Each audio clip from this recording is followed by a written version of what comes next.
welcome back again to another vlog. Ito po si Busi at Diary, hatid ang mukha ng balita. Camp Taguig tayo mga kabungis-ngis, kasama natin ang ating mga masisipag mga magigiting ng mga kapulisan and revitalize po yung mga barangay officials po dito. And nandito po ang ating mga Manila's finest. Lakad lang tayo mga kabungis sa mga ganap ngayong umaga. Grabe, sobrang init. Nagdirik ang araw.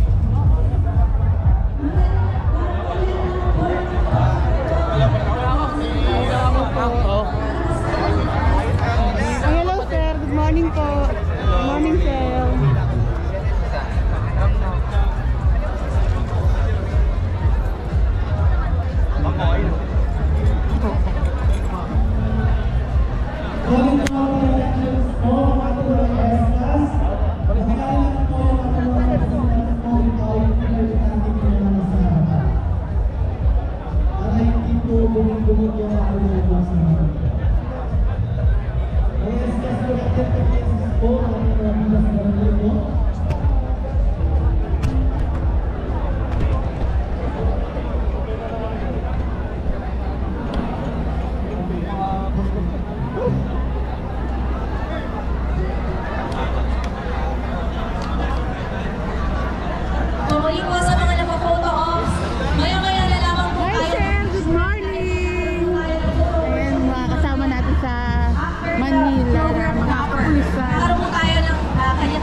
Tuloy-tuloy po ang excitement, tuloy-tuloy po ang saya sa mga guests and visitors and participants dito po sa ating bilang program ngayong umaga. Kaya sure tayo na tayo mag-enjoy ngayon. At syempre kita-kita naman natin na parami na tayo ng parami ngayon sa SCRPO Grandstand. Kaya huwag magpapahuli ang bawat lungsod ha. Kanya-kanyang hiyawan, palakasan. And of course, partner, let us all acknowledge po ang presensya ng ating isa sa pinakasikat na vloggers po natin, na wala na Cap Nino Barzaga. Good morning, sir. Hindi ata narinig si sir. Hello po, good morning.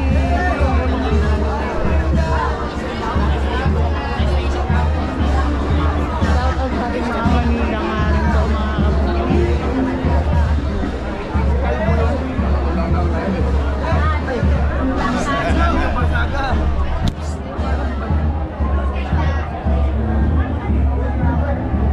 Okay. Ayan, ready na po ba ang lahat? Meron po tayong isang nakabang na performance coming from Northern Police District. Team Lupa. Grabe ang init. Ano na tayo dito? Tabi mo tayo.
Ignacio Nartales Jr., lahat po ng mayors na nandito, lahat po ng kapulisan, lahat po ng barangay officials. Ako po ay nandito sa inyong harapan ngayon upang magpatotoo na recovery from drug addiction is not only possible but real. Ako po ay gumamit ng droga sa loob ng 30 taon. Tama po kayo ng dinig, 3 dekada po. Tunay pong napakamasalimuot ng aking buhay. Ang tagal ko pong nasa dilim, ninakaw po ng shabu ang aking pangarap. Sa 3 taon po, ako po ay na in-house rehabilitation. Sad to say, kumamit pa rin. Dumami pa nga po ang koneksyon. Pero sa 3 taon, dumanas po ako ng pagkakulong ilang beses. Kala ko po, wala nang silbi ang aking buhay, patapon na. Naging pabayang ina sa 3 taon, dun po ako nagkaanak. Walang iyang anak. Galing po ako sa mabuting pamilya, ngunit nalulung sa droga. Nag-umpisa po ako ng 1987, nung sinasabi nilang ang shabu ay lasang buko pa. Ngunit, nag-desisyon po akong magbago. At kaya pa po palang magbago pag ginusto niyo pong magbago. Nakapagbago po ako sapagkat nung natapos po akong makulong, ako po ay na-enroll sa CBDRP program, Community-Based Drug Rehabilitation Program. Unang-una po ang suporta ng pamilya. Ang pangalawa po, ineliminate ko po lahat ng taong konektado sa droga. Paano po ako makakapagbago kung tuloy po ang koneksyon ko sa mga taong konektado sa droga? Pangalawa po ko pong strategy ay yung undyok panloob. Inayos ko po ang aking emosyon sapagkat dun po nang gagaling ang udyok, sa galit, sa sama ng loob. Humingi po ako ng tawad at nagpatawad sa mga taong pinagkasalaan ko. Siyempre po, ang stigma, ang sabi po nila, an addict will always be an addict. Hindi po totoo yun. Hindi po. Pagkatapos po ng ganong mga ginawa ko, nung nagdesisyon po ako ng 2019 na magbago, bumalikwas po ako 360 degrees. Ngayon po, ang dati pong lulong, ngayon po tumutulong. Ako po, naniniwala po ba kayo na ang Diyos may ginagamit na instrumento? Napunta po ako sa Manila Anti-Drug Abuse Office.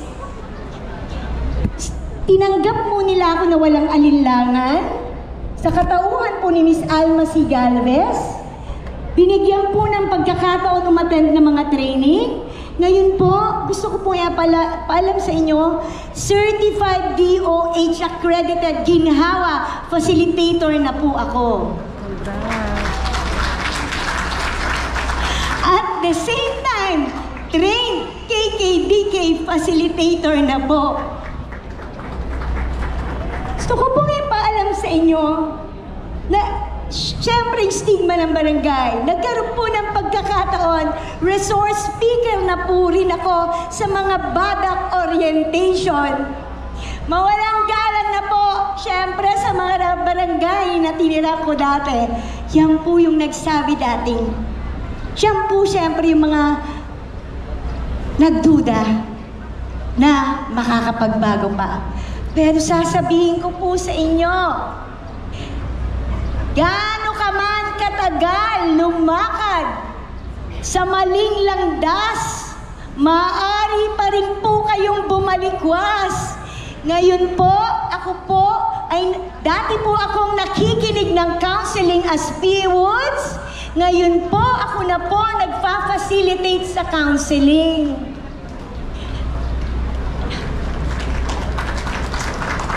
Maraming salamat po. Gusto ko lang po ipaalam sa inyo, tunay pong malaki.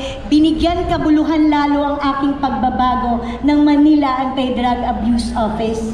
Hindi lang po ako, dahil tatlo po kami doon, na alam ko hanggat merong susuporta sa amin, marami pong makakapagbago. Sana po, gusto ko pong maging ilaw sa mga nasa dilim pa, maging inspirasyon na kung kaya ko, kaya din po nila. Maraming salamat po sa inyong lahat. Thank you very much, Ms. Maria Angela Cruz of Sampaloc, Manila. Magandang tanghali po sa inyo lahat at sa lahat po na nandito, sa mga PNP officers, lalo-lalo na po sa ating DILG Secretary Benhar Abalos. At ako po'y narito rin po upang magpatotoo po sa aking naranasan bilang isang PWOODS o isang person users po. Totoo po yun na hindi po biro ang masadlak sa bisyo ng droga. Ako po ay isang galing sa broken family, maagang namatay ang ina, and then ang ama ko po ay nag-asawa rin kaagad at nagkaroon po kami ng ibang kapatid. And then, hindi po ako nakapagtapos ng high school at nag-asawa rin po ako kaagad. So sa hirap po ng buhay, marami pong dumarating. Ako po ay nagsimula mag-drugs. Ako po ay 18 years old pa lamang. 15 taon na po ang nakakalipas.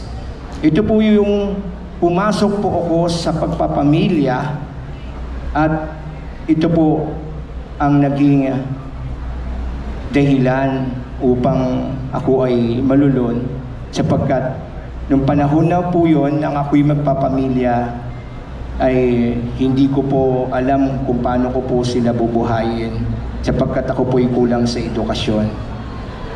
Nakakilala po ako ng mga barkada at ito po ay sama po ako sa kanila, nakatigim hanggang sa tumagal po ng tumagal, naging drug addict.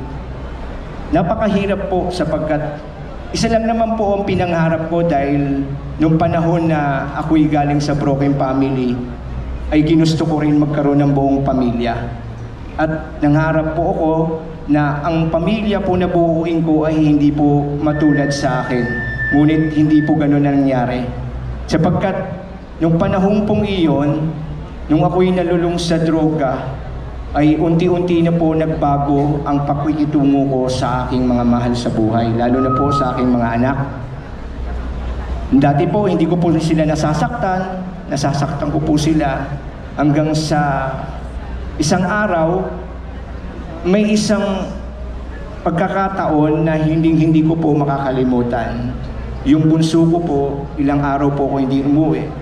Sinabi niya po sa akin, hindi po ako nakakapagbigay ng sustento. Sabi niya, "Papa, bakit ngayon ka lang uwi? Kasi sakit na tiyan ko, gutom na ako." That time, umiyak po ako, pero hindi pa rin po ako nakapagbago noon. Pinipilit kong mabuo yung pamilya ko noon. Naghanap po ako ng paraan para po maiwasan o matalikuran ang pagdadrugs o pagiging addiction sa droga. Hanggang ito nga po, may programa po nung panahong iyon, si Mayora Menchi Abalos ng CBDRP, Community-Based Drug Rehabilitation Program, na pinamumunuan po ng mga MADAP, CAID Cares, KKDK, sa tulong po ng mga pastor. So pinuntahan po nila ako sa bahay. That time mag-isa na lang po ako kasi nilayasan po ako ng pamilya ko. Para po silang ninja nung umulis po sila sa bahay. Kasi inantay nila akong matulog, tas unti-unti silang naglalabas ng gamit. Kasi talagang ayaw ko silang palasin, ayaw ko silang palayasin. Gusto ko pa o pamilya ko, pero hindi ko naman sila mataguyod, hindi ko naman sila mabigyan ng risk ng mga pangangailangan nila. yun po, sa tulong po ng MADAP at ng BIDA program ng Kait Cares, tumugon po ako sa panawagang iyon. Sapagkat nagdesisyon po ako sa sarili ko na gusto ko nang magbago. Gusto ko nang talikuran ang bisyo. Kailangan ko lang talaga na merong maniniwala sa akin at susuporta upang magampanan ko at magawa ko ang lahat ng iyon. Kaya po, nagpapasalamat po ako sa butihing Menchie Abalos at sa programa niyang CBDRP. Kasi nung panahon pong iyon ay nagkaroon ng pandemya, hindi po nagdire-diretso ang aming programa. Ngunit kami po ay pinupuntahan ng Kait Cares kahit na po may pandemya, tinutukan po kami at doon po nakita ko yung suporta ng aming butihing Mayor Menchie at ng mga aming mga council sa programa. At yun po ay nakapagtapos po ako ng sa Kait Care sa CBDRP at ngayon po ay meron na po akong trabaho, meron na po akong bumalik po ang pamilya ko. Ito pong isang himala na ginawa sa akin ng Diyos. Nagulat po ako na hindi ko sila pinupuntahan, bigla na lang po silang pumunta sa bahay, sabay-sabay po sila. At sinabi po sa akin ng panganay ko, sabi niya, Papa, hindi ka namin iniwan, hinintay ka lang namin magbago para bumalik kami sa iyo. So, talaga pong, nung pagkakataon na po yun, hindi ko na po sinayang. At nagpatuloy po ako sa aftercare sapagkat ang programa po ay nagtuloy-tuloy. Nagkaroon po ng sports activity, ng mga livelihood project, at ng mga yung ibang kasama ko po ay binigyan pong pagkakataon na magkaroon ng basic skill sapagkat inalok po sila ng mga basic educational katulad po ng Manpower. At kasalukuyan po, ako po ay nasa LGU sa aming Mandaluyong Government Municipality. Ako po ay isang POS. Isa pong public of order dahil sa tulong po ng ating mayor at namumuno po sa atin na lalo naman ni DILG Secretary Benar Abalos.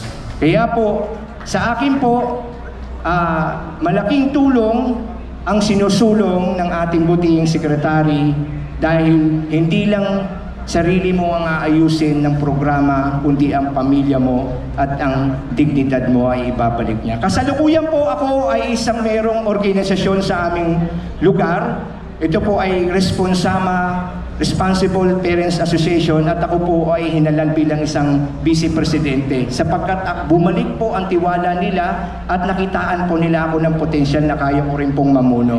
At sa ngayon po, marami po akong seminars na inaatinan at patuloy pa rin po akong sumasama sa aking tagapagturo o sa aking mentor na si Pastor Nanding na nandiyan po. Pinagmamalaki ko po siya sapagkat tinutukan niya po ako. At ako po rin po ay nagte-testimony sa mga surrenderer sa aming barangay, Addition Hills, San Juan. At isa lang po ang lagi kong iniiwang paalala sa kanila o kasabihan. Ito po ay naging kasabihan ko nung graduate ako. Sinabi ko po sa kanila, hindi po tayo pare-parehas ng edad sapagkat ang nalulung sa droga ay iba-iba ang edad. Pero nasisigurado ko, iisa lang ang sinagsadlakan natin, ang drugs. Pero maniwala kayo na ang kasabihan na pag may buhay ay may pag-asa. Kapag may pag-asa at binigyan tayo ng buhay, mahalin natin ang ating buhay at ingatan natin, buhay ingatan at droga ay ayawan. Maraming salamat po. Thank you very much, sir. And would like to acknowledge